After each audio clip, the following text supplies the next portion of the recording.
ഞാൻ ഇന്ന് ക്ലാസ് കയറി This call is now being recorded.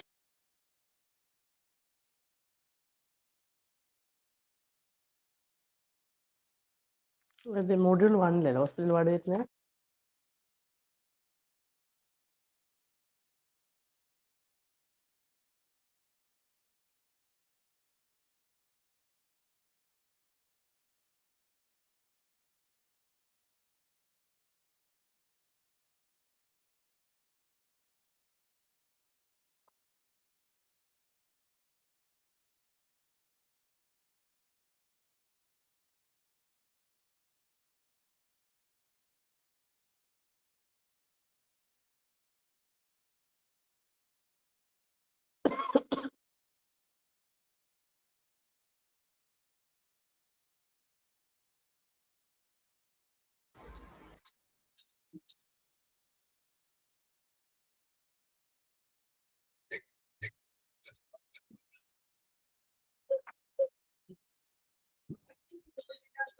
Good afternoon.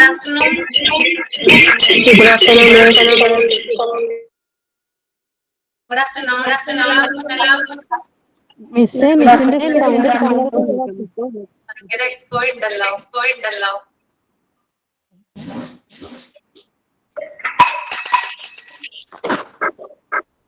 Good afternoon, ma'am. Good afternoon. Happy New Year. Advance Happy New Year. Advance Happy New Year. വ്യാഴാഴ്ചയാണല്ലേ? Yes. വെള്ളിയാഴ്ച കാണാൻ പറ്റുള്ളൂ.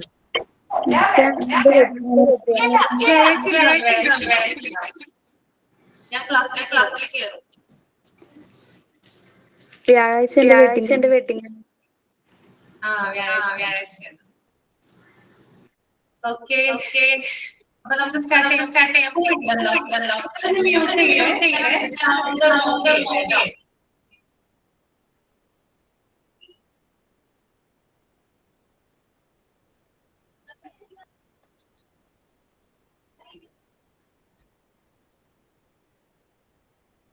എല്ലാവർക്കും good afternoon. ഇപ്പൊ എന്തെങ്കിലും disturbance കേൾക്കുന്നുണ്ടോ?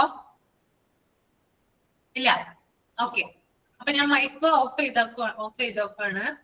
അപ്പൊ നമുക്കിനി കുഴപ്പമൊന്നുമില്ലല്ലോ. അപ്പൊ നമുക്ക് സ്റ്റാർട്ട് ചെയ്യാം, സമയം കളയണ്ട.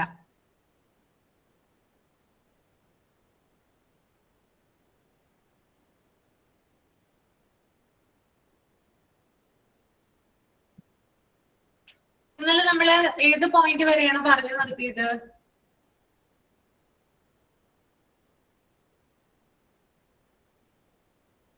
ഓർമ്മയുണ്ടോ?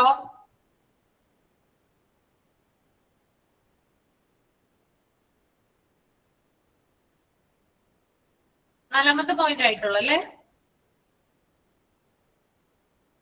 ഓക്കെ. നാലാമത്തെ പോയിന്റ് വരെ പറഞ്ഞു കഴിഞ്ഞു, കംപ്ലീറ്റ് ആയി അല്ലേ?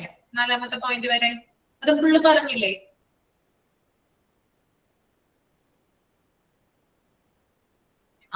ഓക്കെ.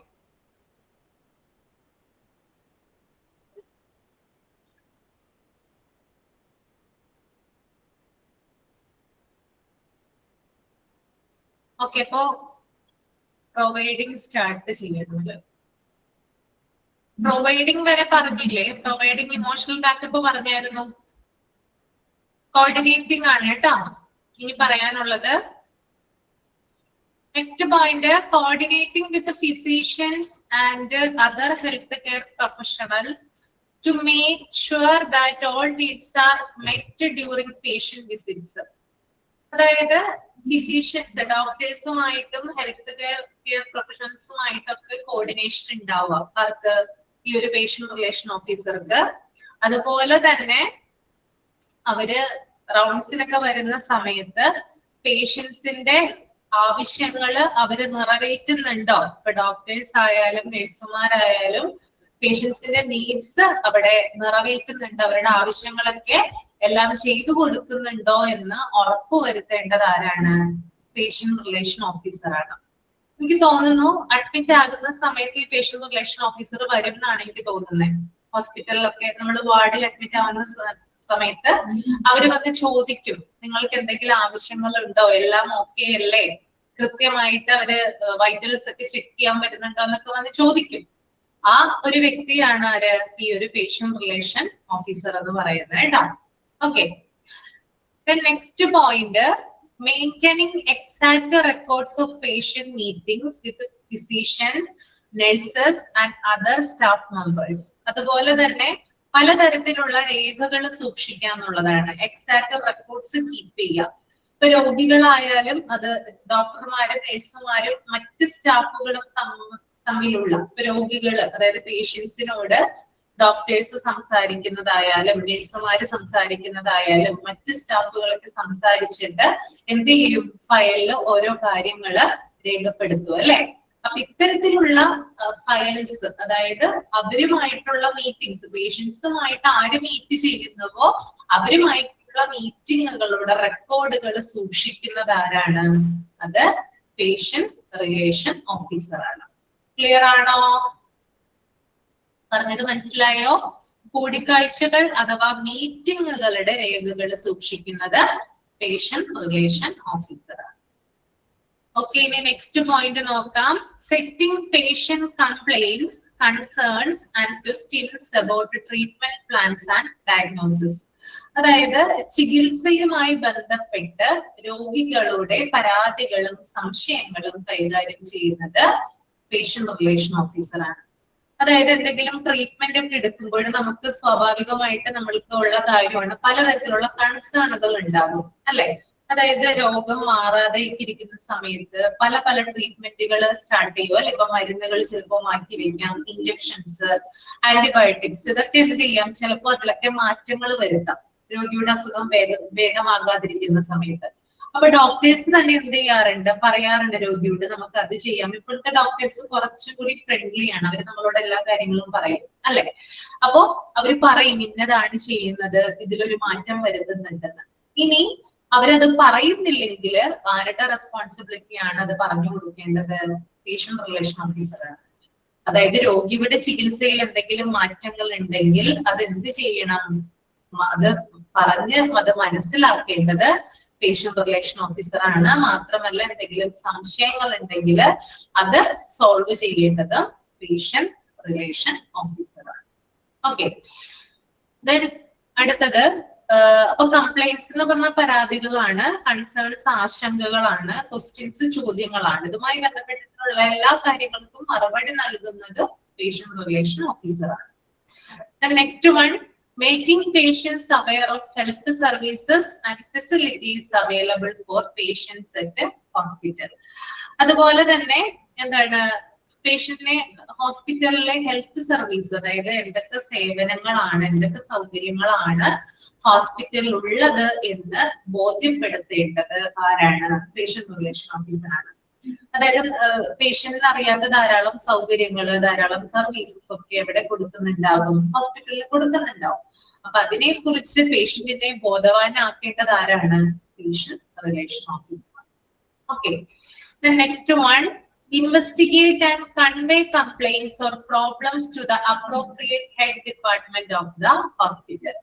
ഇനി അതുപോലെ തന്നെ മറ്റൊരു കാര്യമാണ്, അതായത് കംപ്ലൈന്റുകളൊക്കെ ഉണ്ടെങ്കിൽ, എന്തെങ്കിലും പരാതികളൊക്കെ പ്രശ്നങ്ങളൊക്കെ ഉണ്ടെങ്കിൽ അത് അന്വേഷിച്ചിട്ട് അതിന്റെ റിപ്പോർട്ട് എന്ത് ചെയ്യണം, ആ ഒരു ഹോസ്പിറ്റലിലെ ഹെഡിന് കൈമാറേണ്ടതും ഈ ഒരു പേഷ്യന്റ് റിലേഷൻ ഓഫീസറാണ് കേട്ടോ. അപ്പൊ എന്തെങ്കിലും, അതായത് രോഗികളുമായി ബന്ധപ്പെട്ട് എന്തെങ്കിലും പരാതികൾ, അല്ലെങ്കിൽ ഹോസ്പിറ്റലുമായി ബന്ധപ്പെട്ട് എന്തെങ്കിലും പരാതികളോ എന്തെങ്കിലും പ്രശ്നങ്ങളോ പേഷ്യന്റിന്റെ ശ്രദ്ധയിൽപ്പെട്ട് കഴിഞ്ഞാല് അത് പേഷ്യന്റ് റിലേഷൻ ഓഫീസറെ അറിയിക്കുകയും അതുപോലെ തന്നെ അതിന്റെ റിപ്പോർട്ട് അതിന്റെ ഹെഡിനെ കൈമാറുകയും ചെയ്യുന്നത് പേഷ്യന്റ് റിലേഷൻ ഓഫീസറാണ്.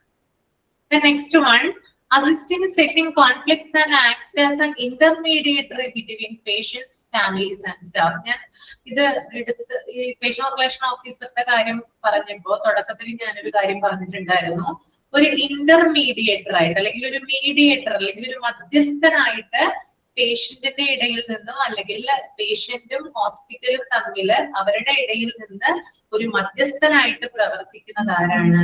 പേഷ്യന്റ് റിലേഷൻ ഓഫീസറാണ്.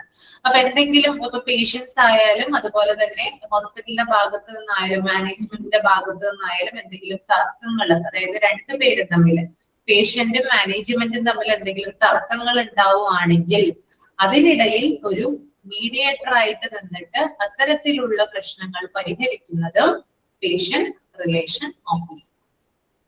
ഓക്കെ, PR ആണ് കേട്ടോ.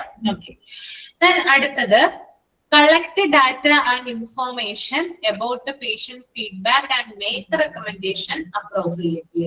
അതുപോലെ തന്നെ പേഷ്യൻസിന്റെ കയ്യിൽ നിന്നും ഫീഡ്ബാക്ക് കളക്ട് ചെയ്യുന്നു. അതായത് ഹോസ്പിറ്റലിനെ കുറിച്ചിട്ടുള്ള അഭിപ്രായങ്ങള്, ഡോക്ടേഴ്സിന്റെ സേവനം, നഴ്സുമാരുടെ സേവനം, ഇത്തരത്തില് അവരെ കുറിച്ചിട്ടുള്ള ഒരു ഫീഡ്ബാക്ക് ശേഖരിക്കുന്നതും ആരാണ്?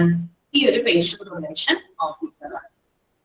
Next one, explaining policies, procedures or services to unknown patients by using medical administrative knowledge. ഇനി ചില പേഷ്യൻസിന് ഹോസ്പിറ്റലിന്റെ പോളിസികളെ കുറിച്ചോ അവിടെയുള്ള പ്രൊസീജിയേഴ്സിനെ കുറിച്ചോ അവിടെയുള്ള സർവീസസിനെ കുറിച്ചോ ഒന്നും തന്നെ അറിയാൻ സാധിക്കുന്നുണ്ടാവില്ല. അപ്പോ അത്തരത്തില് അറിയാത്ത പേഷ്യൻസിന് വേണ്ടി ഇതൊക്കെ എക്സ്പ്ലെയിൻ ചെയ്ത് കൊടുക്കേണ്ടത്, അതായത് ഒരു പേഷ്യന്റ് റിലേഷൻ ഓഫീസർക്ക് ഉണ്ടാകുന്ന മെഡിക്കൽ അഡ്മിനിസ്ട്രേറ്റീവ് നോളജ് ഉപയോഗിച്ച് ഇത്തരത്തിലുള്ള പോളിസികളും പ്രൊസീജിയേഴ്സും ഒക്കെ എക്സ്പ്ലെയിൻ ചെയ്ത് കൊടുക്കേണ്ടത് ഈ വ്യക്തിയാണ്. Okay, last one, monitoring and analysing the patients rights and responsibilities. അതുപോലെ തന്നെ മറ്റൊരു പ്രധാനപ്പെട്ട ഡ്യൂട്ടിയാണ് പേഷ്യന്റിന്റെ അവകാശങ്ങളും പേഷ്യന്റിന്റെ റെസ്പോൺസിബിലിറ്റി അഥവാ കർത്തവ്യങ്ങളും എന്താണെന്ന് മോണിറ്റർ ചെയ്യുകയും അത് അനലൈസ് ചെയ്യുകയും ചെയ്യേണ്ടത് പേഷ്യന്റ് റിലേഷൻ ഓഫീസർ. ഓക്കെ, അപ്പൊ ഇത്രയും ഡ്യൂട്ടീസ് ആണ് ആർക്ക് കൊടുത്തിരിക്കുന്നത്? പേഷ്യന്റ് റിലേഷൻ ഓഫീസർക്ക് കൊടുത്തിരിക്കുന്നത് കേട്ടോ. ക്ലിയർ ആണോ?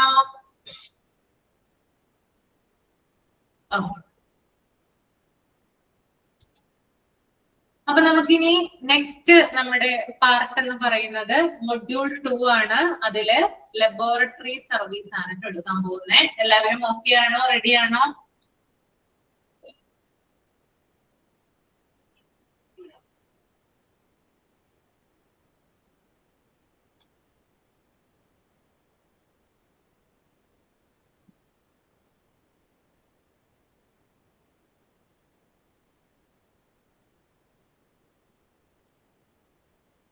ചാപ്റ്റർ എത്രയാണെന്നൊന്ന് പറയാമോ? പേജ് നമ്പർ ഒന്ന് പറയാമോ? ഷെയർ ചെയ്യാമോ? ഇതിനകത്ത് ഉണ്ടോ നോക്കാനാണ്. 17 അല്ലേ?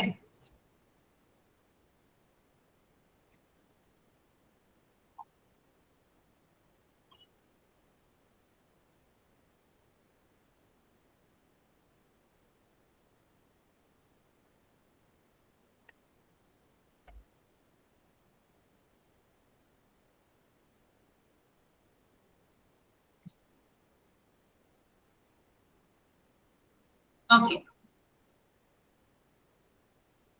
അപ്പൊ ആദ്യം നിങ്ങൾ ആ ഫസ്റ്റ് പേജ് ഒന്ന് റീഡ് ചെയ്യൂ കേട്ടോ. മൈൻഡിൽ ഒന്ന് റീഡ് ചെയ്യൂ, അതിനുശേഷം ഒന്ന് തമ്പ് ചെയ്യാം.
ഓക്കെ, കഴിഞ്ഞു. അപ്പൊ ചാപ്റ്റർ 3 ലബോറട്ടറി സർവീസ്. എന്തിനെ കുറിച്ചിട്ടായിരിക്കും ഇതിനകത്ത് കൂടുതലായിട്ട് നമ്മൾ പഠിക്കുന്നത്? പേര് കേട്ടാൽ തന്നെ അറിയാം എന്തിനെ കുറിച്ചാ. നമ്മ ഇത്രയും നാളെ ഞാൻ എടുത്തുകൊണ്ടിരുന്നത് ഹോസ്പിറ്റലുമായി ബന്ധപ്പെട്ടുള്ള കാര്യങ്ങളാണ് അല്ലെ. ഹോസ്പിറ്റലുമായി ബന്ധപ്പെട്ട കാര്യം തന്നെയാണ് ഇതും. എന്നാലും അതിൽ നിന്ന് മാറി കുറച്ചും കൂടി സ്പെസിഫിക് ആയിട്ട് ഒന്നിലേക്ക് മാത്രം കോൺസെൻട്രേറ്റ് ചെയ്യാണ് കേട്ടോ. ലാബിനെ കുറിച്ചിട്ടാണ് നമ്മൾ പഠിക്കുന്നത്. അപ്പോ ഇൻട്രൊഡക്ഷൻ എന്താണെന്ന് നമുക്ക് നോക്കാം. A medical laboratory or clinical laboratory is a place where tests are done on clinical specimens to get information about the health of a patient, to help in diagnosis, treatment, and prevention of disease. Medical laboratories differ in size and complexity and so provide different types of testing services. Medical laboratory is a part of the laboratory that is equipped with various biomechanical instruments, equipments, materials, and reagents for carrying out different laboratory investigative activities by using biological specimens. Okay.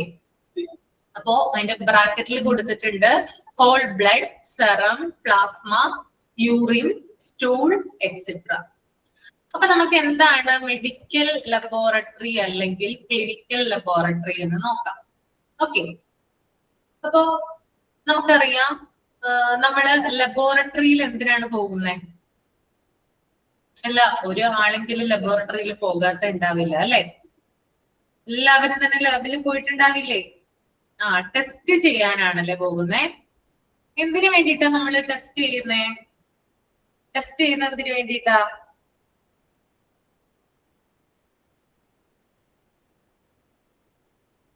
Test ചെയ്യുന്നതിന് വേണ്ടിയിട്ടാ ഏതെങ്കിലും ഒരു രോഗത്തെ കണ്ടുപിടിക്കുന്നതിന് വേണ്ടിയിട്ടാണ് അല്ലെ. രോഗനിർണയം അല്ലെ, അല്ലെങ്കിൽ ഏതെങ്കിലും ഒരു രോഗത്തെ തടയുന്നതിന് വേണ്ടിയിട്ടാണ് അല്ലെ നമ്മൾ ടെസ്റ്റ് ചെയ്യുന്നത്. ഓക്കെ, അപ്പൊ നിങ്ങൾക്ക് എല്ലാവർക്കും അതിനെ കുറിച്ച് അറിയാം. അപ്പൊ ഞാൻ പറയുന്നത് ശ്രദ്ധിച്ച് കേൾക്കുക. രോഗനിർണയം, അതുപോലെ തന്നെ രോഗത്തെ തടയുക എന്നീ ലക്ഷ്യങ്ങൾ നിറവേറുന്നതിന് രോഗിയുടെ ഹെൽത്തിനെ കുറിച്ച് കംപ്ലീറ്റ് ആയിട്ടുള്ള വിവരങ്ങൾ ലഭിക്കുന്നതിന് വേണ്ടിയിട്ട് പരിശോധന നടത്തുന്ന സ്ഥലമാണെന്ത്? ലബോറട്ടറി. ഞാൻ ഒന്നും കൂടി പറഞ്ഞുതരാം. രോഗനിർണയ ചികിത്സ, രോഗം തടയൽ എന്നിവയിൽ സഹായിക്കുന്നതിന് രോഗിയുടെ ആരോഗ്യത്തെ കുറിച്ചിട്ടുള്ള വിവരങ്ങൾ ലഭിക്കുന്നതിന് പരിശോധനകൾ നടത്തുന്ന സ്ഥലമാണെന്ത്? ലബോറട്ടറി. ഇൻട്രൊഡക്ഷനിലെ കാര്യമാണ് കേട്ടോ ഞാൻ പറയുന്നേ. അപ്പോ രോഗനിർണയത്തിനായാലും, അതായത് ഡയഗ്നോസിസിനായാലും, അതുപോലെ തന്നെ രോഗം തടയുക, ഡിസീസ് പ്രിവെൻഷൻ ആയാലും എന്ത് വേണം? രോഗിയുടെ, അതായത് പേഷ്യന്റിന്റെ ഹെൽത്തിനെ കുറിച്ച് കംപ്ലീറ്റ് കാര്യങ്ങൾ നമ്മൾ അറിയേണ്ടതുണ്ട്. അപ്പൊ അത്തരത്തില് രോഗിയുടെ ആരോഗ്യം അല്ലെങ്കിൽ രോഗിയുടെ ബോഡി ചെക്ക് ചെയ്യുന്ന സ്ഥലമാണെന്ത്? ലബോറട്ടറി എന്ന് പറയുന്നത്. ഈ ബോഡി എന്ന് പറയുന്നത് അത് ബ്ലഡ് ആവാം, യൂറിൻ ആവാം, അങ്ങനെ കുറെ അധികം കാര്യങ്ങളുണ്ട് കേട്ടോ. ക്ലിയർ ആയോ പറഞ്ഞത്? ഓക്കെ ആണോ? ക്ലിയർ ആണോ? ഓക്കെ ആണ്. അപ്പോ രോഗനിർണയം, രോഗത്തെ തടയുക എന്നിവയിൽ സഹായിക്കുന്നതിന്, രോഗിയുടെ ആരോഗ്യത്തെ കുറിച്ചുള്ള വിവരങ്ങൾ ലഭിക്കുന്നതിന് പരിശോധനകൾ നടത്തുന്ന സ്ഥലമാണ് ലബോറട്ടറി. ഇപ്പൊ നമുക്കറിയാം 70% രോഗനിർണയം അല്ലെങ്കിൽ ഡയഗ്നോസിസിലൂടെയാണ്, ടെസ്റ്റിലൂടെയാണ് നമുക്ക് എന്ത് രോഗം കണ്ടുപിടിക്കാനായിട്ട് സാധിക്കുക. ഓക്കെ, നമ്മളിപ്പോ ഡോക്ടറെ അടുത്ത് പോയി കഴിഞ്ഞാലും ഡോക്ടർ ചിലപ്പോ നമ്മളെ പരിശോധിച്ച് മരുന്ന് തന്നു, പക്ഷെ നമ്മൾക്ക് മരുന്ന് കഴിച്ചിട്ട് മാറിയില്ലെന്ന് വിചാരിക്കാം. അപ്പൊ ഡോക്ടർ എന്തായാലും അടുത്ത ഒരു നടപടിയായിട്ട് എന്താ ചെയ്യാം? ടെസ്റ്റ് ചെയ്യാനായിട്ടായിരിക്കും അല്ലെ.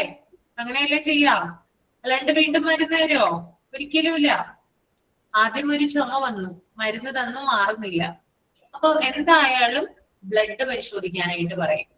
അപ്പൊ അതുകൊണ്ടാണ് ഇവിടെ പറയുന്നത് 70% രോഗനിർണയം നടക്കുന്നത് ലബോറട്ടറി ടെസ്റ്റുകളിലൂടെയാണ്. പ്രത്യേകിച്ചും ഇവിടെ ഒരു പേര് പറയുന്നുണ്ട്, ക്ലിനിക്കൽ സ്പെസിമെൻ. ഓക്കെ, ലാസ്റ്റ് നിങ്ങളൊരു പേര് കണ്ടോ? ബയോളജിക്കൽ സ്പെസിമെൻ കണ്ടോ? കാണുന്നുണ്ടോ? ആ, biological specimen means clinical specimen. എന്താണ് ഈ ക്ലിനിക്കൽ സ്പെസിമെൻ? ഈ ക്ലിനിക്കൽ സ്പെസിമെനിന്റെ മറ്റൊരു പേരാണ് ബയോളജിക്കൽ സ്പെസിമെൻ എന്ന് പറയുന്നത്. അതായത് ഹ്യൂമൻ ബോഡിയിൽ നിന്ന് രോഗനിർണയത്തിന് വേണ്ടി കളക്ട് ചെയ്യുന്ന സാമ്പിൾസിനെയാണ് ക്ലിനിക്കൽ സ്പെസിമെൻ എന്ന് പറയുന്നത്. ഒന്നുകൂടി പറഞ്ഞു തരാം.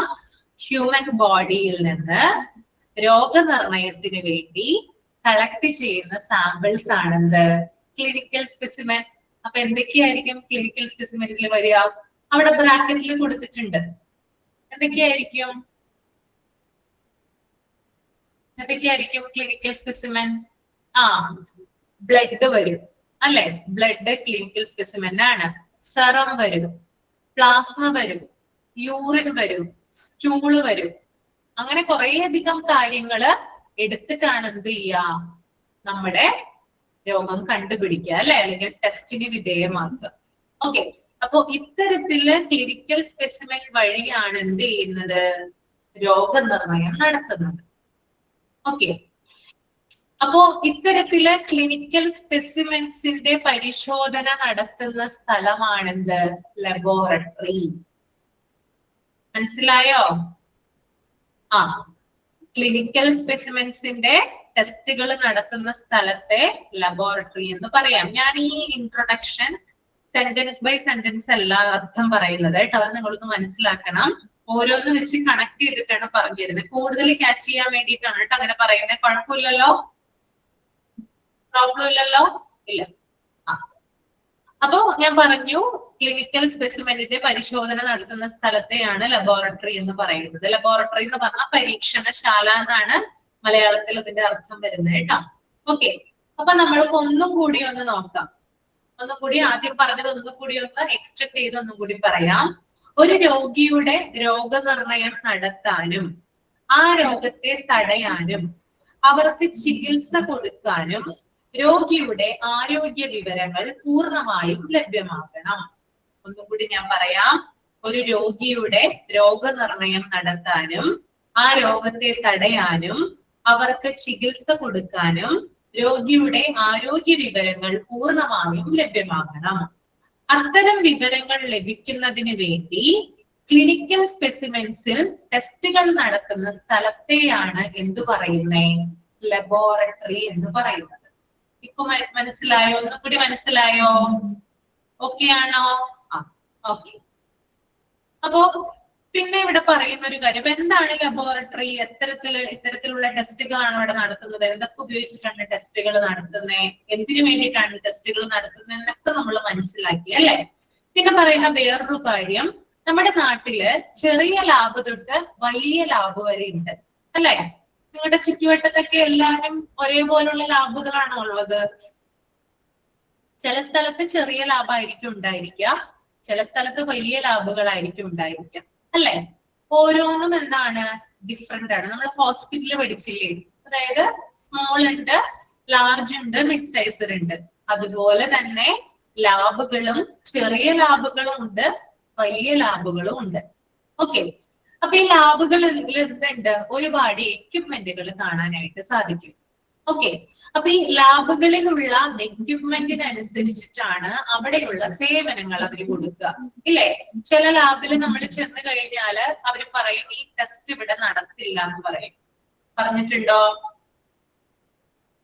ആ അല്ലെ. ചില ലാബുകാര് എന്ത് ചെയ്യും? സാമ്പിൾസ് കുറച്ചും കൂടി വലിയ ലാബിലോട്ടായിരിക്കും, എന്നിട്ടാണ് അതിന്റെ റിസൾട്ട് നമുക്ക് തരിക അല്ലെ. അപ്പോ എക്യുപ്മെന്റ് എത്രത്തോളം ഉണ്ടോ അതിനനുസരിച്ചിട്ടാണ് ലാബിന്റെ സർവീസ് അവൈലബിൾ ആകുന്നത്. അതുകൊണ്ടാണ് ഇവിടെ പറയുന്നത് ചെറിയ ലാബ് തൊട്ട് വലിയ ലാബ് വരെ ഉണ്ടെന്ന് പറയുന്നത് കേട്ടോ. ചെറിയ ലാബിൽ നമ്മൾ ചെന്നാല് ചില സർവീസസ് അവൈലബിൾ അല്ല, അപ്പൊ നമ്മൾ എന്ത് ചെയ്യും? വലിയ ലാബുകളിലോട്ട് പോകും അല്ലെ. അപ്പൊ അവിടെയുള്ള എക്യുപ്മെന്റിന്റെ അടിസ്ഥാനത്തിലാണ് എന്ത് കിട്ടുന്നത്? ലാബുകള് അവരുടെ സർവീസസ് നടത്തുന്നത്. പിന്നെ അതുപോലെ തന്നെ പലതരത്തിലുള്ള എക്യുപ്മെന്റുകളാണ് ഒരു മെഡിക്കൽ ലാബില് ഉള്ളത്. അല്ലെ ഒരു ലബോറട്ടറിയിലുള്ളത്. എന്തൊക്കെ എക്യുപ്മെന്റുകൾ കാണാൻ സാധിക്കും നമുക്ക് ലബോറട്ടറിയിൽ ചെന്നാല്? എന്തൊക്കെ എക്യുപ്മെന്റ് ഉണ്ടാവും? മൈക്രോസ്കോപ്പ് ഉണ്ടാവും അല്ലെ?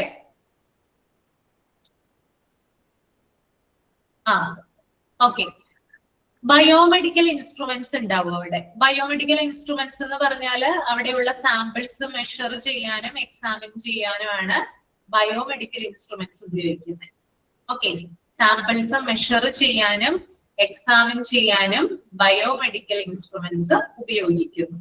പിന്നെ അതുപോലെ തന്നെ എക്യുപ്മെന്റുകൾ ഉണ്ടാകും. ചെറിയ എക്യുപ്മെന്റ് തൊട്ട് വലിയ എക്യുപ്മെന്റ് വരെ ഉണ്ടാവും. സ്മോൾ ടു ലാർജ് എക്യുപ്മെന്റ് വരെ ഉണ്ടാകും. അതുപോലെ തന്നെ മൈക്രോസ്കോപ്പ് ഉണ്ടാകും. ഇവിടെ കമന്റ് ചെയ്തിട്ടുണ്ടായിരുന്നു, മൈക്രോസ്കോപ്പ് ഉണ്ടാകും. ടെസ്റ്റ് ട്യൂബ് ഉണ്ടാകും അല്ലെ? ടെസ്റ്റ് ട്യൂബ് ഉണ്ടാവില്ലേ? എന്തിനു വേണ്ടിയിട്ടാണ് ടെസ്റ്റ് ട്യൂബ്? അതായത് കളക്ട് ചെയ്യുന്ന സാമ്പിൾസ് മിക്സ് ചെയ്യാനും അതുപോലെ തന്നെ ഹീറ്റ് ചെയ്യാനും അതുപോലെ തന്നെ അത് കെമിക്കൽസുമായിട്ട് കൂടി കമ്പൈൻ ചെയ്യാനൊക്കെയാണ് ടെസ്റ്റ് ട്യൂബ് ഉപയോഗിക്കുന്നത് അല്ലെ? പിന്നെ അതുപോലെ തന്നെ ഓട്ടോക്ലേവ് ഉണ്ടാവും. ഓട്ടോക്ലേവ് എന്തിനാ ഉപയോഗിക്കുന്നേ? സ്റ്റെറൈൽ ചെയ്യാനല്ലേ? സ്റ്റെറൈൽ ചെയ്യാൻ എന്ത് ചെയ്യും? ഈ ഒരു ടെസ്റ്റ് ട്യൂബ് ഉപയോഗിക്കും. ഓക്കെ, അതുപോലെ തന്നെ സെൻട്രിഫ്യൂജ് മെഷീൻ എന്ന് പറഞ്ഞൊരു മെഷീൻ ഉണ്ട്. അതൊക്കെ എവിടെ നമുക്ക് കാണാം? ലബോറട്ടറിയിൽ കാണാനായിട്ട് സാധിക്കും. ഓക്കെ, അപ്പൊ ഇത്തരത്തിലുള്ള ധാരാളം എക്യുപ്മെന്റുകൾ എന്തൊക്കെയാണ് ഞാൻ പറഞ്ഞത്? ബയോമെഡിക്കൽ ഇൻസ്ട്രുമെന്റ് പറഞ്ഞു, അതുപോലെ തന്നെ എക്യുപ്മെന്റിൽ മൈക്രോസ്കോപ്പ് പറഞ്ഞു, ടെസ്റ്റ് ട്യൂബ് പറഞ്ഞു, ഓട്ടോക്ലേവ് പറഞ്ഞു, സെൻട്രിഫ്യൂജ് മെഷീൻ പറഞ്ഞു. അപ്പൊ ഇത്തരത്തിലുള്ള ധാരാളം എക്യുപ്മെന്റുകൾ ലബോറട്ടറിയിൽ നമുക്ക് കാണാനായിട്ട് സാധിക്കും. പിന്നെ അതുപോലെ തന്നെ എക്യുപ്മെന്റിനെ കൂടാതെ തന്നെ ധാരാളം മെറ്റീരിയൽസും അതുപോലെ തന്നെ റീഏജൻസും ലബോറട്ടറിയിൽ ഉപയോഗിക്കും. എന്തിനാണ് മെറ്റീരിയൽസ് ഒക്കെ ഉപയോഗിക്കുന്നത്? എന്തിനാണ്? മെറ്റീരിയൽസിൽ എന്തൊക്കെ വരും? റീഏജൻസിലൊക്കെ ധാരാളം കെമിക്കലുകൾ ഉപയോഗിക്കില്ലേ ലബോറട്ടറിയില്? കെമിക്കൽസ്. എന്തിനാണ് കെമിക്കൽസ് ഉപയോഗിക്കുന്നത്? ബ്ലഡ് കോട്ടാവാതിരിക്കാനായിട്ട് കെമിക്കൽസ് മിക്സ് ചെയ്യും അല്ലെ? അതായത് കളക്ട് ചെയ്യുന്ന ബ്ലഡ് എന്ത് ചെയ്യരുത്? കോട്ടാവരുത് അല്ലേ? അപ്പോ അത് ആവാതിരിക്കാൻ വേണ്ടിയിട്ട് കെമിക്കൽസ് ആണ് യൂസ് ചെയ്യുന്നത്. സോഡിയം സിട്രേറ്റ് പോലുള്ള കെമിക്കൽസ് ആണ് ബ്ലഡ് കോട്ടാവാതിരിക്കാൻ വേണ്ടിയിട്ട് ലബോറട്ടറിയിൽ യൂസ് ചെയ്യുന്നത്. മനസ്സിലായോ പറഞ്ഞത്? ഓക്കെ, അപ്പൊ ഇത്രയും കാര്യങ്ങളാണ് ആ ഇൻട്രൊഡക്ഷനിൽ പറയുന്നത് കേട്ടോ. ഓക്കെ, അപ്പൊ ഞാൻ ഒന്നും കൂടി ഇൻട്രൊഡക്ഷൻ ഇനി വായിക്കാം. A medical laboratory or clinical laboratory is a place where tests are done on clinical specimen to get information about the health of a patient to help in diagnosis, treatment, and prevention of disease. Medical laboratories differ in size and complexity and so provide different types of testing services. Medical laboratory is part of the laboratory that is equipped with the various biomechanical instruments, equipments, materials and reagents for carrying out different laboratory investigate activities by using biological specimens. Okay, ipo clear ആണല്ലോ? എന്താണെന്ന് മനസ്സിലായല്ലോ? Introduction ഞാൻ പറഞ്ഞ കാര്യങ്ങളിലൊക്കെ ഇൻട്രൊഡക്ഷനിലില്ലേ? Okay അല്ലേ എല്ലാവരും? Okay, പിന്നെ നമുക്ക് അടുത്തത് നോക്കാം. The objectives of a medical laboratory are providing its customers, physician and patients exact result which share clinical treatment. എന്താണ് ഒരു ലബോറട്ടറിയുടെ ഒബ്ജക്റ്റീവ് എന്ന് പറയുന്നത്? അവരുടെ പരമപ്രധാനമായിട്ടുള്ള ലക്ഷ്യം എന്തായിരിക്കും? ലബോറട്ടറിയുടെ എന്തായിരിക്കും? ഇവിടെ കസ്റ്റമേഴ്സ് എന്ന് പറയുന്നത് പേഷ്യൻസ് ആണ് കേട്ടോ. കസ്റ്റമേഴ്സ്, പേഷ്യൻസും ഫിസിഷ്യനും വരും. എന്തായിരിക്കും അവിടെ പറയുന്നുണ്ട്? താഴെ ഒരു സെന്റൻസിൽ പറയുന്നില്ലേ? Exact result which share clinical treatment. അതായത് കസ്റ്റമേഴ്സിന് അല്ലെങ്കിൽ അതായത് പേഷ്യൻസിനായാലും ഫിസിഷ്യൻ അതായത് ഡോക്ടേഴ്സിനായാലും എക്സാക്ട് ആയിട്ടുള്ള അല്ലെങ്കിൽ ആക്യുറേറ്റ് ആയിട്ടുള്ള വളരെ കൃത്യമായിട്ടുള്ള റിസൾട്ട് കൊടുക്കുക എന്നുള്ളതാണ് ഒരു മെഡിക്കൽ ലബോറട്ടറിയുടെ ലക്ഷ്യം. ഓക്കെ, വളരെ ആക്യുറേറ്റും വളരെ കൃത്യതയോടും വ്യക്തതയോടും കൂടിയിട്ടുള്ള റിസൾട്ടുകൾ കൊടുക്കുക എന്നുള്ളതാണ് ഏതൊരു ലബോറട്ടറിയുടെയും ഒബ്ജക്റ്റീവ് ആയിട്ട് പറയുന്നത്. മനസ്സിലായല്ലോ? ഇനി അടുത്ത നമുക്ക് നോക്കാം functional divisions of lab service. Lab services can be classified into 5 divisions. അതായത് ലാബ് സർവീസിനെ നമുക്ക് 5 ഡിവിഷൻ ആയിട്ട് ക്ലാസിഫൈ ചെയ്യാനായിട്ട് സാധിക്കും. ഓക്കെ, 5 ഡിവിഷൻ ഇവിടെ പറയുന്നുണ്ട്. ഒന്ന് ക്ലിനിക്കൽ പാത്തോളജി, ഒന്ന് ക്ലിനിക്കൽ മൈക്രോബയോളജി, മറ്റൊന്ന് clinical biochemistry, urinalysis, blood bank. അപ്പൊ നമുക്ക് നോക്കാം എന്താണ് ക്ലിനിക്കൽ പാത്തോളജി. ഓക്കെ, അപ്പൊ ആദ്യം നമുക്ക് പാത്തോളജി എന്താണെന്ന് നോക്കാം. എന്താണ് പാത്തോളജി?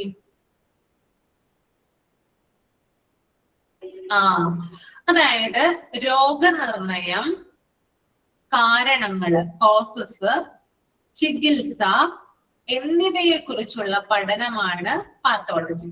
ഷോർട്ട് ആയിട്ട് പറഞ്ഞാൽ സ്റ്റഡി ഓഫ് ഡിസീസസ് ആണ് കേട്ടോ. അതിന്റെ കൂടെ എന്തൊക്കെ വരുന്നുണ്ട്? ഡയഗ്നോസിസ് വരുന്നുണ്ട്, കോസസ് വരുന്നുണ്ട്, ട്രീറ്റ്മെന്റ് വരുന്നുണ്ട്. ഓക്കെ, അപ്പോ രോഗനിർണയം, കാരണങ്ങൾ, ചികിത്സ എന്നിവയെ കുറിച്ചിട്ടുള്ള പഠനത്തെയാണ് പാത്തോളജി എന്ന് പറയുന്നത്. ഓക്കെ, അപ്പൊ ബ്ലഡ്, ബോഡി ഫ്ലൂയിഡ്സ്,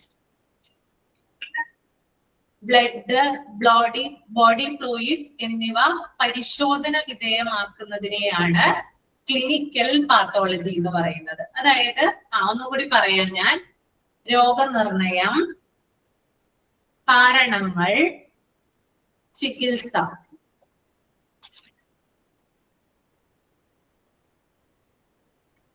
എന്നിവയെ കുറിച്ചിട്ടുള്ള പഠനമാണ് പാത്തോളജി.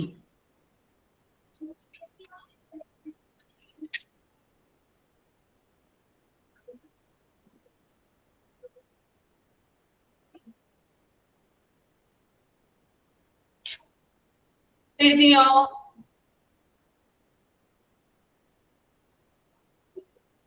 എഴുതിയോ? നോട്ട് ചെയ്തോ? ഓക്കെ, അപ്പൊ എന്താണ് ക്ലിനിക്കൽ പാത്തോളജി? നമ്മുടെ ബ്ലഡ്, ബോഡി ഫ്ലൂയിഡ്സ് എന്നിവ പരിശോധന വിധേയമാക്കുന്നതിനെയാണ് ക്ലിനിക്കൽ പാത്തോളജി എന്ന് പറയുന്നത് കേട്ടോ. നമ്മുടെ ബ്ലഡ്, അതുപോലെ തന്നെ ബോഡി ഫ്ലൂയിഡ്സ് എന്നിവ പരിശോധന വിധേയമാക്കുന്നതിനെ ക്ലിനിക്കൽ പാത്തോളജി എന്ന് പറയുന്നു. ഓക്കെ,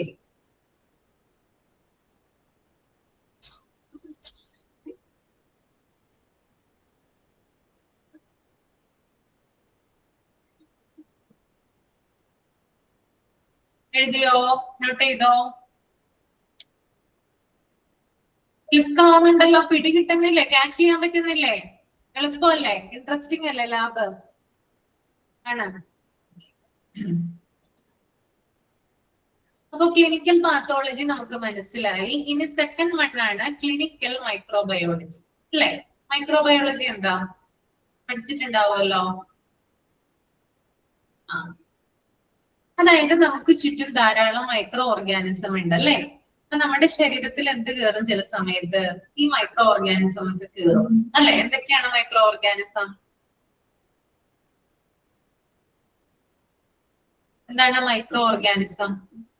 എന്തൊക്കെയാ?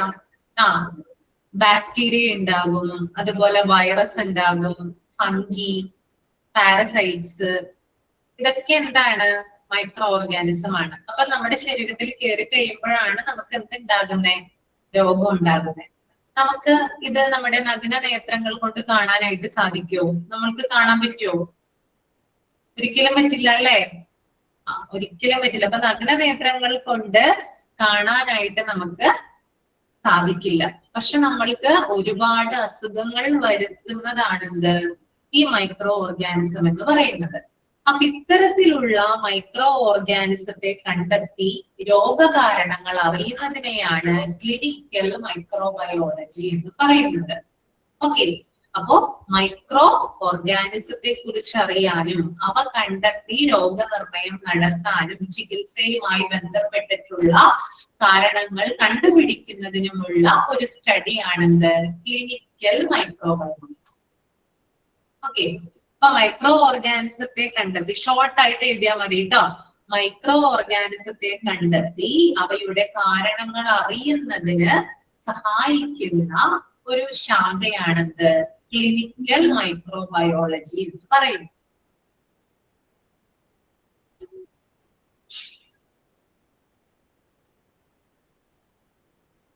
മൈക്രോ ഓർഗാനിസത്തെ കണ്ടെത്തി രോഗനിർണയം നടത്തുന്നതിനുള്ള ഒരു ശാഖയാണ് ക്ലിനിക്കൽ മൈക്രോബയോളജി.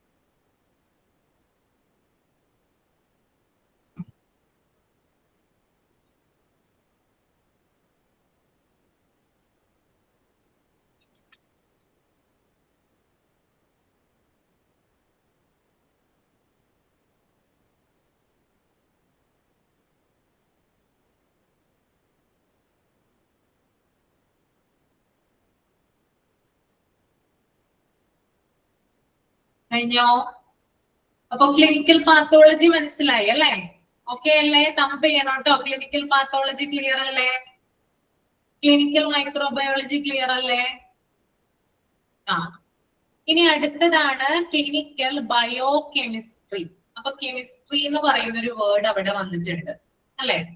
ഇത് നമുക്ക് കെമിക്കലുമായിട്ടൊന്ന് റിലേറ്റ് ചെയ്യാം. ഓക്കെ, അപ്പൊ എന്താണ് ക്ലിനിക്കൽ ബയോകെമിസ്ട്രി എന്ന് നമുക്ക് നോക്കാം.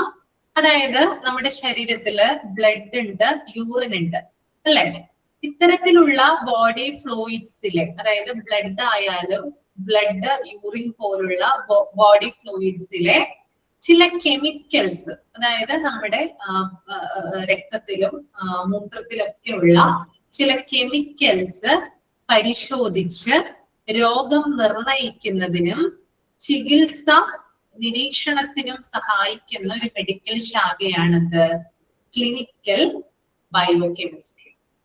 ഓക്കെ, അപ്പൊ ക്ലിനിക്കൽ ബയോകെമിസ്ട്രി എന്ന് പറഞ്ഞാൽ എന്താണ്? നമ്മുടെ ബ്ലഡ് ആയാലും യൂറിൻ ആയാലും ഇത്തരത്തിലുള്ള ബോഡി ഫ്ലൂയിഡ്സിലുള്ള കെമിക്കൽസ് എന്തിനു വേണ്ടിയിട്ടാണ്? രോഗനിർണയത്തിനും അതുപോലെ തന്നെ ചികിത്സയുമായി ബന്ധപ്പെട്ടിട്ടുള്ള കാര്യങ്ങൾക്കും വേണ്ടി ഉപയോഗിക്കുന്ന ഒരു മെഡിക്കൽ ശാഖ. ഓക്കെ, അപ്പൊ ഇതിനകത്ത് എന്താണ്? അതിനകത്ത് കെമിക്കൽസ് ആണ് പരിശോധിക്കുന്നത് കേട്ടോ. ഫോർ എക്സാമ്പിൾ പറയുകയാണെങ്കിൽ LFT, അത് ക്ലിനിക്കൽ ബയോകെമിസ്ട്രിയിൽ വരുന്നതാ. LFT എന്താ? LFT ലിവർ ഫങ്ഷൻ ടെസ്റ്റ് കേട്ടിട്ടുണ്ടോ? അത് ക്ലിനിക്കൽ ബയോകെമിസ്ട്രിയുമായി ബന്ധപ്പെട്ടതാണ് കേട്ടോ. ഓക്കെ,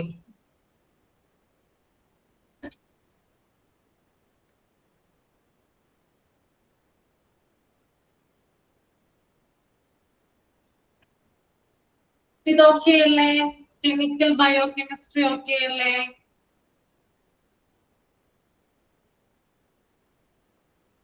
ഓക്കെ,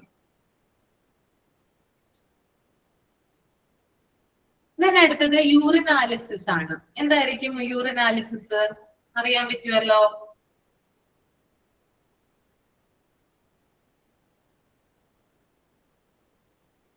മെയിൻ ആയിട്ടും പേരിൽ തന്നെ ഉണ്ട്, നമ്മുടെ യൂറിൻ ടെസ്റ്റ് ആണ് അല്ലെ? അതായത് നമ്മുടെ യൂറിൻ പരിശോധിച്ച് നമ്മുടെ കിഡ്നി ഫങ്ഷൻ, അതുപോലെ തന്നെ അതില് നമ്മുടെ യൂറിനിൽ വല്ല ഇൻഫെക്ഷൻസ് എന്നിവയുണ്ടോ എന്ന് കണ്ടെത്താൻ സഹായിക്കുന്ന പരിശോധനയാണ് യൂറിനാലിസിസ് എന്ന് പറയുന്നത് കേട്ടോ. ഓക്കെ, ഒന്നുകൂടി പറഞ്ഞു തരാം.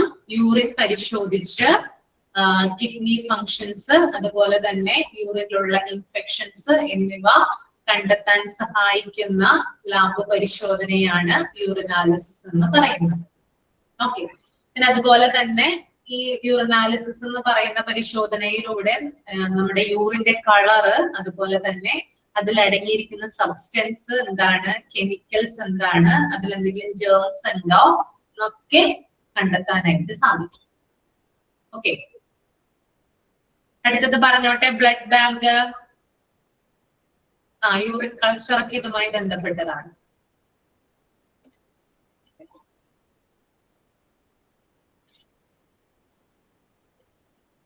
ബ്ലഡ് ബാങ്ക് എന്ന് പറഞ്ഞാല് ബ്ലഡ് കളക്ട് ചെയ്യുന്ന സ്ഥലമാണ്.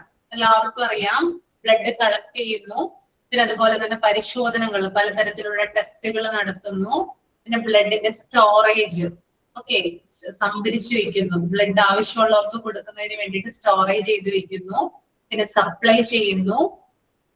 ഇത്തരത്തിലുള്ള കാര്യങ്ങൾ നടത്തുന്ന വിഭാഗത്തെയാണ് ബ്ലഡ് ബാങ്ക് എന്ന് പറയുന്നത്. അപ്പൊ ബ്ലഡ് കളക്ഷൻ അതുപോലെ തന്നെ അതിന്റെ സ്റ്റോറേജ് സപ്ലൈ എന്നീ കാര്യങ്ങൾ നടത്തുന്ന വിഭാഗമാണെന്ത് ബ്ലഡ് ബാങ്ക് എന്ന് പറയുന്നത്. ഓക്കെ, അപ്പോ ഇത്തരത്തില് ലാബിനെ നമുക്ക് 5 ആയിട്ട് തിരിക്കാൻ പറ്റും. ലാബ് നൽകുന്ന സേവനങ്ങളെ ക്ലിനിക്കൽ പാത്തോളജി എന്നും ക്ലിനിക്കൽ മൈക്രോബയോളജി എന്നും ക്ലിനിക്കൽ ബയോകെമിസ്ട്രി എന്നും യൂറിനാലിസിസ് എന്നും ബ്ലഡ് ബാങ്ക് എന്നും തിരിക്കാം. ഓക്കെ, ഇനി നമുക്ക് ക്ലിനിക്കൽ പാത്തോളജി ഇവിടെ 3 കാര്യങ്ങളായിട്ട് തിരിച്ചിട്ടുണ്ട്. നിങ്ങൾക്ക് നോക്കിയാൽ അറിയാൻ സാധിക്കും. കണ്ടോ, 3 ഒരു കോളങ്ങൾ കൊടുത്തിട്ടുണ്ട്, 3 കോളംസ് ആയിട്ട് തിരിച്ചിട്ടുണ്ട്. അതിനകത്ത് ആദ്യത്തേതാണ് ക്ലിനിക്കൽ പാത്തോളജി. ക്ലിനിക്കൽ പാത്തോളജിയിൽ വരുന്നത് ഹെമറ്റോളജി വരുന്നുണ്ട്, ഹിസ്റ്റോപാത്തോളജി വരുന്നുണ്ട്, സൈറ്റോളജി, റൂട്ടിൻ പാത്തോളജി. അപ്പൊ നമുക്ക് നോക്കാം എന്താണ് ഹെമറ്റോളജി.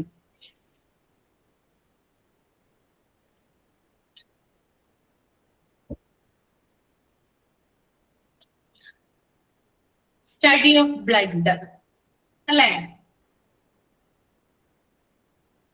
അല്ലെ ബ്ലഡുമായി അതായത് ബ്ലഡിനെ കുറിച്ചിട്ടുള്ള പഠനമാണെന്ത് ഹെമറ്റോളജി എന്ന് പറയുന്നത്. ബ്ലഡുമായി ബന്ധപ്പെട്ടിട്ടുള്ള രോഗങ്ങളെ കുറിച്ചിട്ടുള്ള പഠനത്തെയാണ് ഹെമറ്റോളജി എന്ന് പറയുന്നത്. ഓക്കെ, അപ്പൊ നിങ്ങൾ സൈഡിൽ എഴുതി വെക്കുക സ്റ്റഡി ഓഫ് ബ്ലഡ് കേട്ടോ, എക്സാമിന് വരും ഇത്, അതുകൊണ്ടാണ് പറഞ്ഞിരുന്നത് സ്റ്റഡി ഓഫ് ബ്ലഡ് ഹെമറ്റോളജി. അപ്പൊ ഇനി ഹിസ്റ്റോപാത്തോളജി എന്താ? Histopathology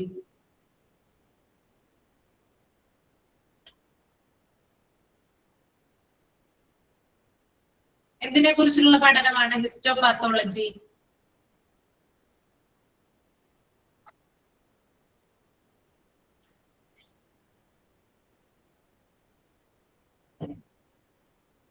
study of tissue. Study of tissue കേട്ടോ, ടിഷ്യൂ എഴുതി വെക്കുക, സ്റ്റഡി ഓഫ് ടിഷ്യൂ.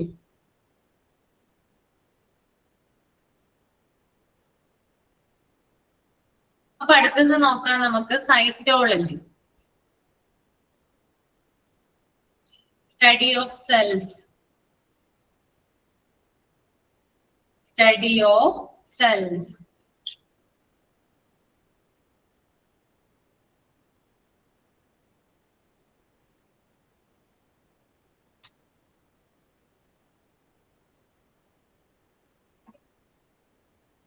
ഓക്കെ, ഇനി അടുത്തതാണ് റൂട്ടീൻ പാത്തോളജി.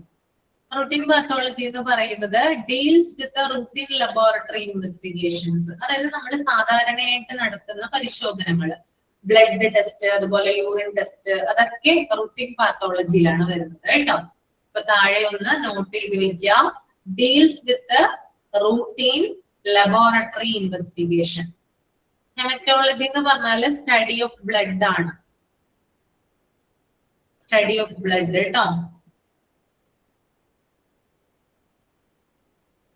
അപ്പൊ റൂട്ടീൻ പാത്തോളജി എഴുതി വെക്കൂ, deals with routine laboratory investigation. Deals with routine laboratory investigations.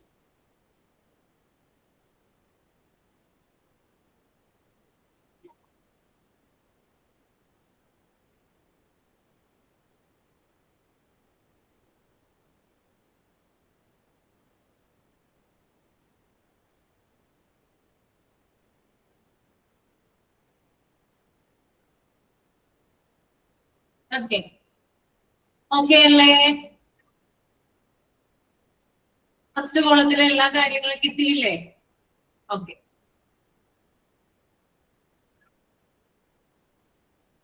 മനസ്സിലായില്ലേ? സലീന എവിടെയായിരുന്നു? സലീന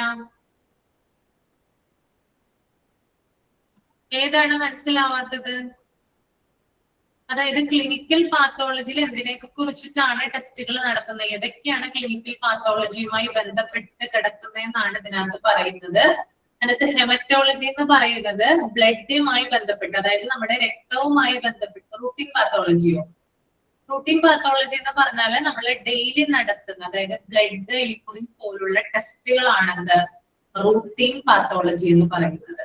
ഓക്കെ, ലബോറട്ടറി ഇൻവെസ്റ്റിഗേഷൻ, അതായത് പതിവ് നടത്തുന്ന പരിശോധനകൾ. ഓക്കെ, അടുത്തത് ക്ലിനിക്കൽ മൈക്രോബയോളജി ആണ്. മൈക്രോബയോളജി നമ്മൾ പറഞ്ഞിട്ടുണ്ടായിരുന്നു അല്ലെ? എന്താണ് മൈക്രോബയോളജി? മൈക്രോ ഓർഗാനിസം അല്ലെ?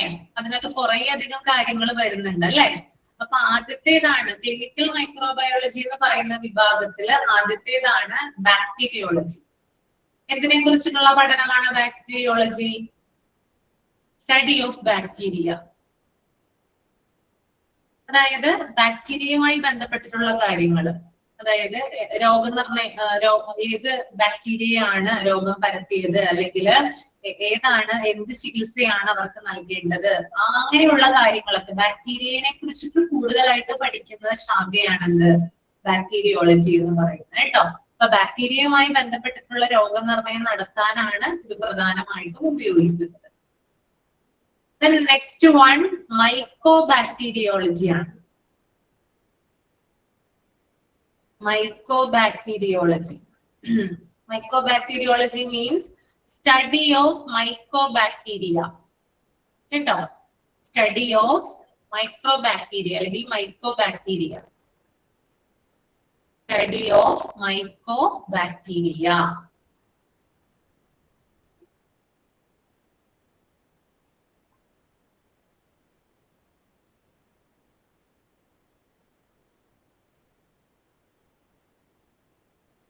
ഇനി നെക്സ്റ്റ് വൺ ആണ് വൈറോളജി.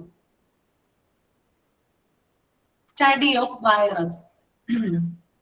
വൈറോളജി എന്ന് പറഞ്ഞാല് study of virus.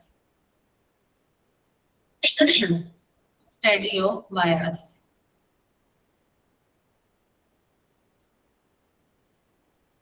Next one mycology ആണ്. Mycology. Study of fungi.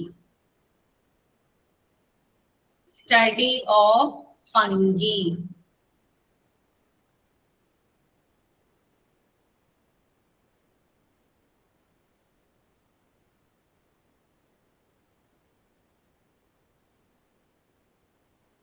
The next one parasitology ആണ് കേട്ടോ.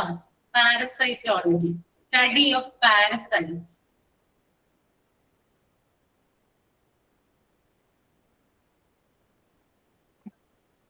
Fungi mycology കേട്ടോ. Mycology ആണ് study of fungi. Parasitology study of parasites ആണ്. Study of parasites.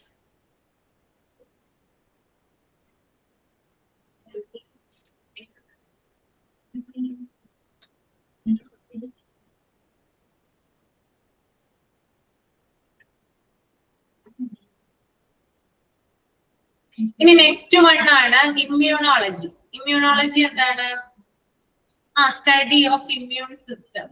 അതായത് നമ്മുടെ പ്രതിരോധ ശക്തിയെ ബാധിക്കുന്ന അസുഖങ്ങളെ കണ്ടെത്തും. നമ്മുടെ ഇമ്മ്യൂൺ സിസ്റ്റത്തിനെ ബാധിക്കുന്ന അസുഖങ്ങളെ കണ്ടെത്തുന്നതിന് വേണ്ടിയിട്ടുള്ള ശാഖയാണെന്ത് immunology. Study of immune system. Okay,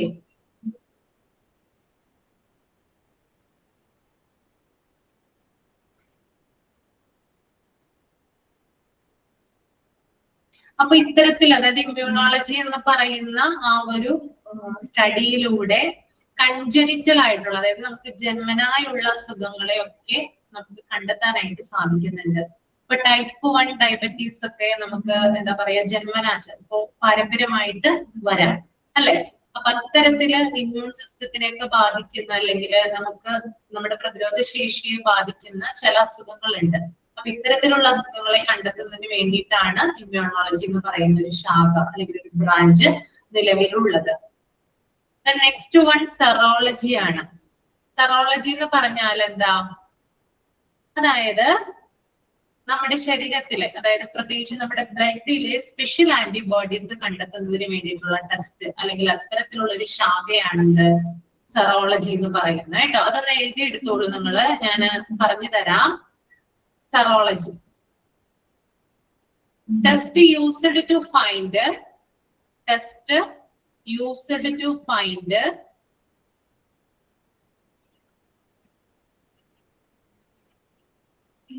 test used to find special antibodies in the blood.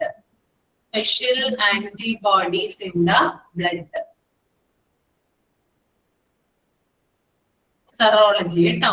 Test used to find special antibodies in the blood.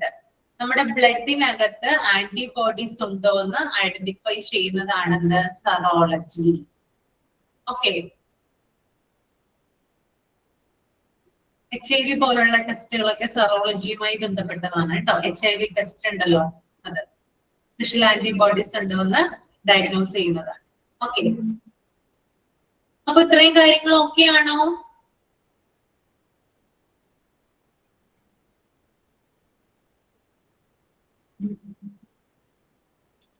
അപ്പൊ ഞാൻ മൈക്ക് ഓൺ ചെയ്യാം, എന്തെങ്കിലും ചോദിക്കാനുണ്ടെങ്കിൽ ചോദിക്കാം. ഓക്കെ,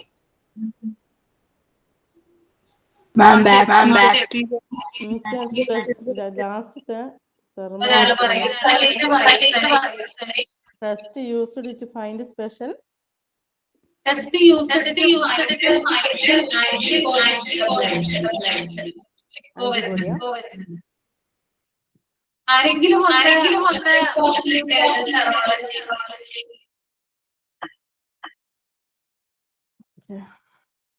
മെസ്സേജ് ബോക്സിൽ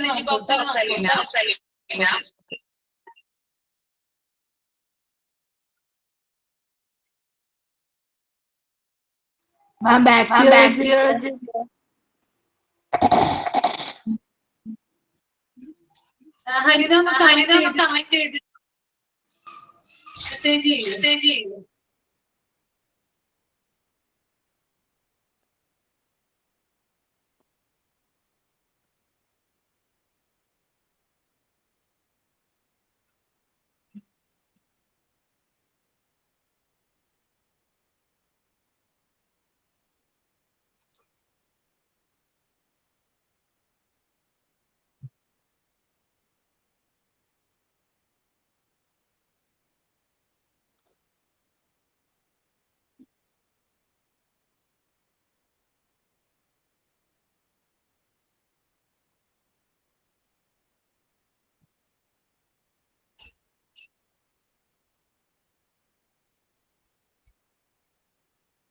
Study of bacteriology.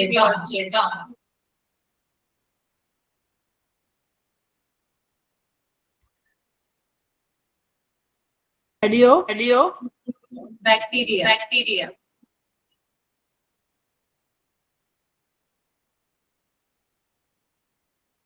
ഇവിടെ ഒരാള് clinical biology എല്ലാവർക്കും disturbance ആണ്. Okay. Ma'am, bacteriology in the micro. ഒരു സെക്കൻഡ്.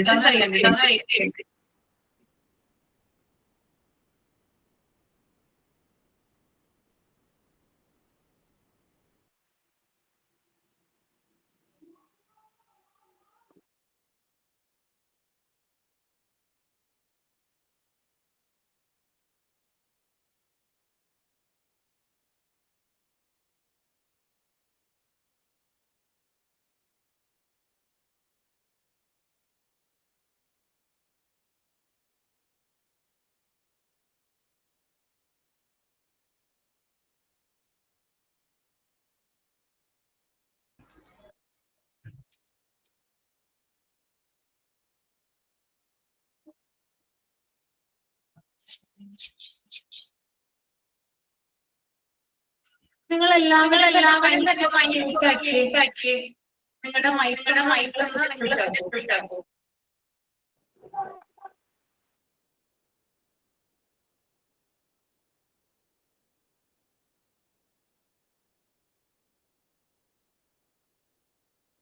എന്നിട്ട് ഒരാള് ചോദിച്ചേ, ഒരാള് ഇപ്പൊ വരുന്നില്ല ടെക്കോ, ഒരാള് ചോദിക്കുക, ഒരാള് ഹരിത ചോദിക്കൂ.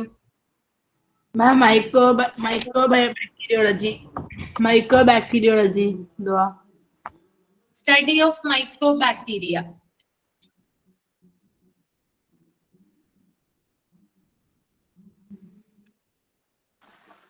മാം സെറോളജി ഒന്നുകൂടെ പറയാമോ? ഹരിത ചോദിക്കൂ, അത് കഴിഞ്ഞിട്ട് ബാക്കി ഞാൻ നിങ്ങളോട് പറയാം കേട്ടോ. മൈക്ക് ഓഫ് ആക്കൂ, ഹരിതയുടെ മൈക്ക് മാത്രം ഓൺ ചെയ്തേ. ഇനി എന്താ ചോദിക്കാനുള്ളത്? മാം ആ സൈറ്റോളജി ഒന്ന് പറയാമോ ma'am? Cytology cytology study of cells. Study of cells.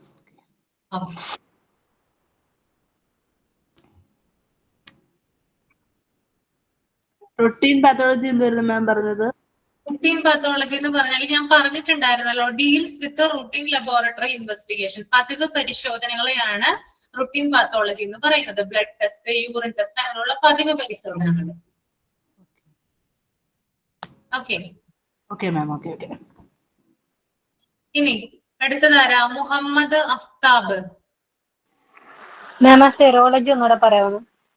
Serology ആണോ? അതെ മാം. സെറോളജി ഓക്കെ, പറഞ്ഞുതരാം.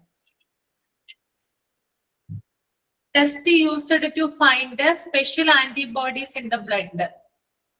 Test used to find special antibodies in the blood.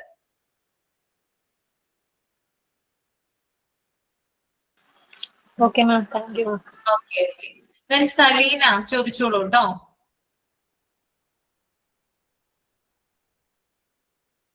സലീനക്ക് എന്തെങ്കിലും ഡൗട്ട് ഉണ്ടോ? ഇല്ല ക്ലിയർ ആയി.